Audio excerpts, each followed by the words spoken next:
the biggest problem because it keeps the heat inside the atmosphere.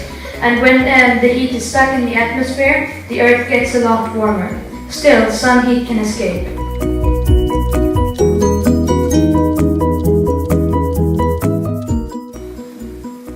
Because of the sea levels rising, people have to relocate to different places, and low-lying islands will be submerged completely if these levels continue to rise. And this is all because of a big carbon footprint.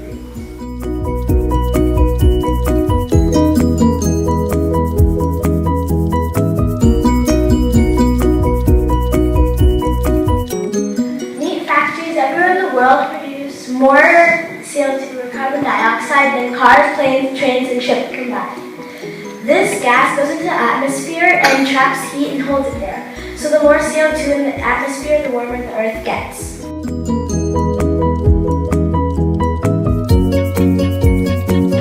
Could you tell me what inspired you to organise your Make a Difference Day and Week?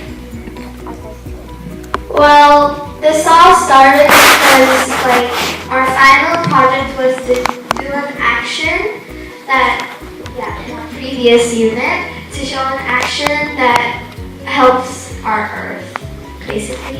And we decided to put together an event so that the whole elementary school could help us do the action.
Let's go.